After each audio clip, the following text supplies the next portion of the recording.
आ गई आपके बीच महान जादूगरनी।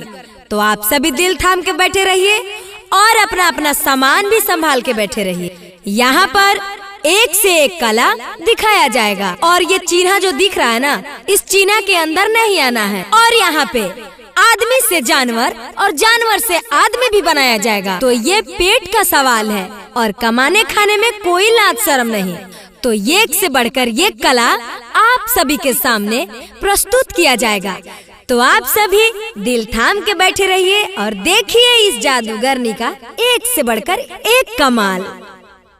देखावेंगे तो खाली भाकर भाकर बोलो ही, इतना देरी में तो कुल्हे दिखा देते हैं। ये लड़का चुप, सुन मेरा बात कि कौनो ओझागुनी का काम नहीं करेगा जंतर, कि कौनो ओझागुनी का काम नहीं करेगा जंतर, और ऐसा मारेंगे मंतर कि तुम्हारा सामान हो जाएगा छू मंतर। ए मैडम नहीं कहा कुछ बोलली, मजाक कर रही। तो सुनो मेरा बात, लड़का से लड़की बनाएंगे, नया नया खेला दिखाएंगे।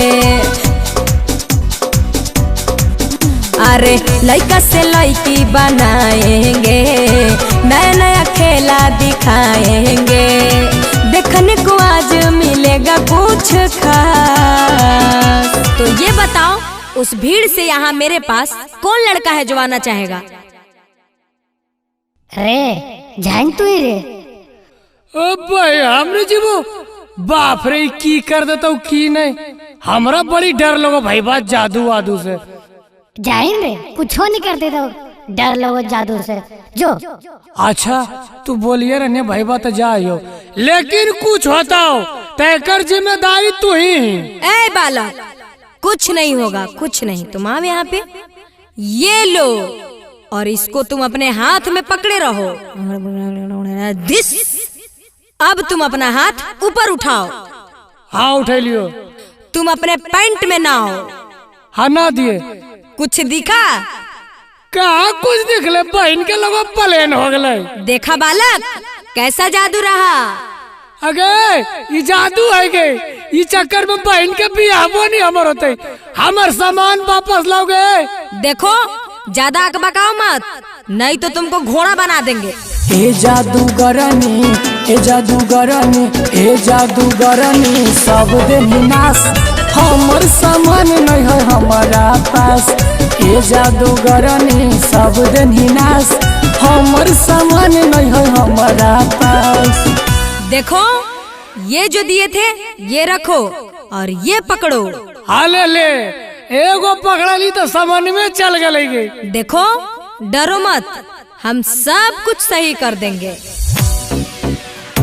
दोनों हाथ पहले ऊपर करो, ई डिबिया को जोर से धरो। जो बोल रहे हैं बस करते जाओ। ए दोनों हाथ पहले ऊपर करो, ई डिबिया को जोर से धरो। जे तू बोलबी उहे हम करबो, पहले तू ठीक कर फिर डिबिया धरबो।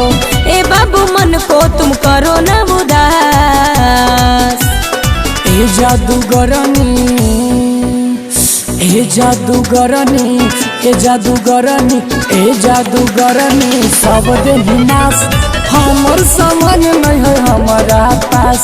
ए जादूगरनी सब दे विनाश, हमर सामान नहीं है हमारा पास।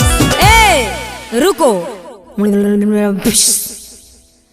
देखो आया वापस। कहाँ ले? अच्छा रुको रुको रुको, अस्थिर। अब देखो तो। हाँ आ गलो, अब जाए हमरा के। अरे रुको रुको रुको, तुम्हारा सामान गायब किए थे ना, तो आया ना। हाँ तो वैसे ही अब तुमको बकरी बनाएंगे। मेरा कमाल तो देखो, फिर तुमको वापस आदमी बना देंगे। अच्छा ठीक कर, लेकिन वापस बना दिए। देखो अब इसको बनाएंगे बकरी, दे दो लाके मुझको सूखा सा लकड़ी। ए बच्चा वो लकड़ी लाओ।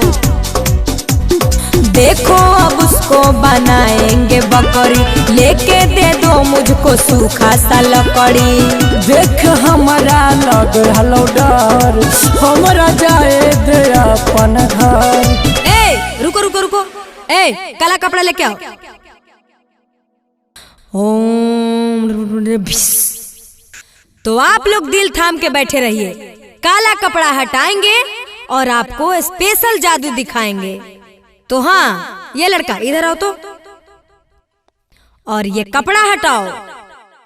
मैं तो अब देखिए, वापस इसको आदमी बनाएंगे। ओम भिस। अरे ये तो नहीं बन रहा है, अब क्या होगा?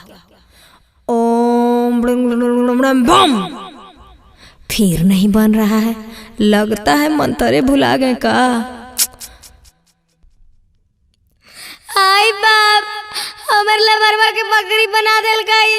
अब हम केकरा से बियाह करवाएंगे? मांगे माई आगे भक्तिनिया, हमर बॉयफ्रेंड जैसे अल्लाह वैसे बनाओ, नहीं तो तोरा एजा खैर नहीं हो, बड़ी मार मरबो। ए बच्ची, अस्थिर रहो, रुको रुको रुको, अभी बनाते हैं हम इसको। बनी के बकरी अब खाए लगले घास।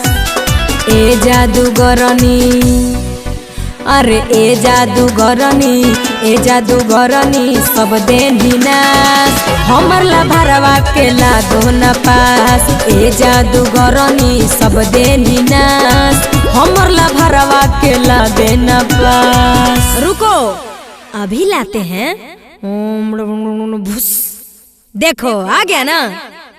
अरे साला मंतरवे भुला गए थे, अब ले जाओ अपना लभर। और पप्पा, बहन के जादूगर नहीं है, हमरा मारिए तो बहन का बकरी बन गया। चल डार्लिंग,